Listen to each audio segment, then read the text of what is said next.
Assalamualaikum warahmatullahi wabarakatuh. Perkenalkan, nama saya Stefan Alvinta, BP 191054-2018. Pada kesempatan kali ini, saya akan menjelaskan materi Pancasila mengenai makna dari nilai-nilai Pancasila. Kita langsung masuk saja pada pembahasan, yang dimana Pancasila merupakan suatu dasar negara yang mempunyai sistem nilai yang hakikatnya merupakan suatu kesatuan. Terkandung nilai-nilai yang memiliki perbedaan antara satu dengan yang lainnya, namun semua itu merupakan suatu kesatuan yang sistematis. Adapun nilai-nilai yang terkandung dalam sila adalah sebagai berikut. Yang pertama yaitu sila yang pertama, ketuhanan yang Maha Esa. Dalam sila ketuhanan yang Maha Esa, terkandung nilai bahwa negara didirikan dalam pelaksanaan dan penyelenggarannya harus dijiwai nilai-nilai ketuhanan yang Maha Esa, di mana ada 6 agama yang telah disetujui dan diakui di negara ini. Makna dari sila pertama ini yaitu: pertama, percaya kepada dan takwa kepada Tuhan Yang Maha Esa sesuai dengan agama dan kepercayaan masing-masing. Yang kedua, hormat menghormati serta bekerja sama antar pemeluk agama dan penganut kepercayaan yang berbeda, sehingga terbina kerukunan hidup.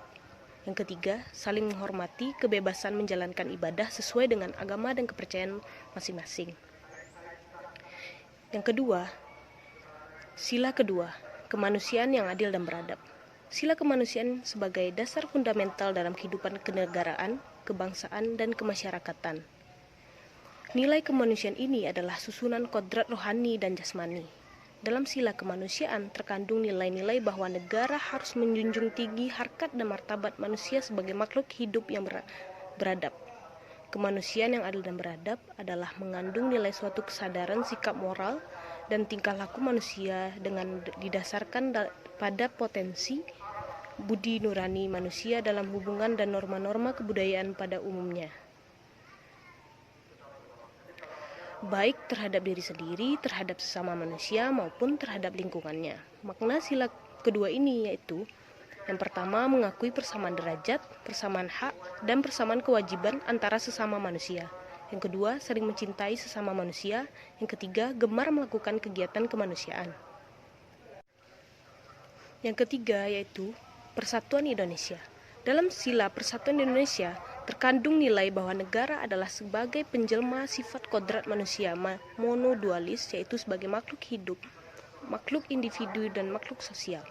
Negara merupakan suatu persekutuan hidup bersama di antara elemen-elemen yang membentuk negara yang berupa suku, ras, maupun kelompok.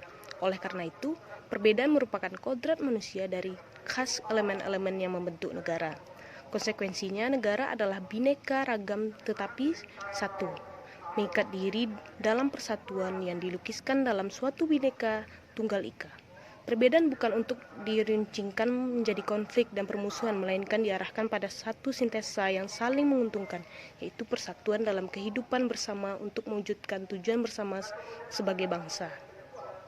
Makna dari sila ini adalah: yang pertama, memajukan pergaulan demi persatuan dan kesatuan bangsa yang berbineka tunggal ika. Kedua, menjaga persatuan dan kesatuan negara, kesatuan Republik Indonesia. Yang ketiga, rela berkorban demi bangsa dan negara. Selanjutnya, sila keempat yaitu kerakyatan yang dipimpin oleh hikmat kebijaksanaan dalam permusyawaratan perwakilan. Dalam sila kerakyatan yang terkandung nilai demokrasi secara mutlak harus dilaksanakan dalam hidup bernegara.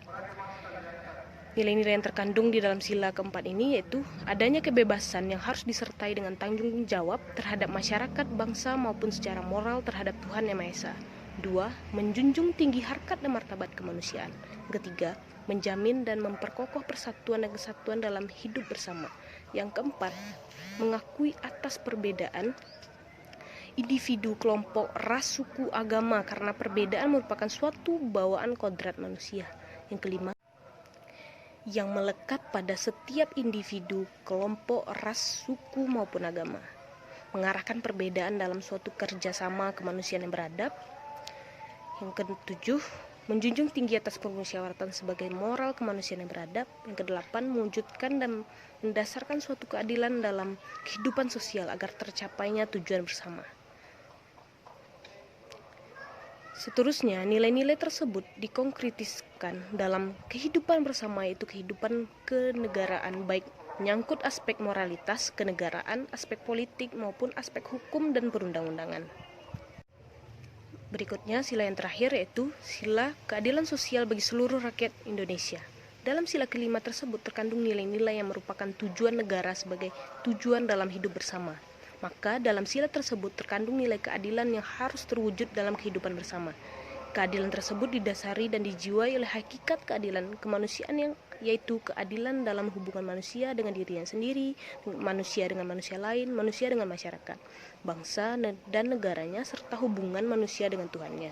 Makna dari sila kelima ini yaitu bersikap adil terhadap sesama, menghormati hak-hak orang lain, menolong sesama, menghargai orang lain, melakukan pekerjaan berguna bagi kepentingan umum dan bersama. Konsekuensi nilai-nilai keadilan yang harus terwujud dalam kehidupan bersama yaitu keadilan distributif, keadilan legal, dan keadilan komutatif. Nilai-nilai keadilan tersebut haruslah merupakan suatu dasar negara yang diwujudkan dalam hidup bersama kenegaraan untuk mewujudkan tujuan negara, yaitu mewujudkan kesejahteraan seluruh warga negaranya. Baiklah teman-teman, dengan nilai-nilai yang ada dalam Pancasila, inilah kita diharapkan dapat melaksanakan dalam kehidupan sehari-hari dan bertindak mencerminkan nilai-nilai Pancasila. Mungkin sekian pembahasan saya mengenai makna-makna dari Pancasila. Terima kasih atas perhatiannya. Assalamualaikum warahmatullahi wabarakatuh.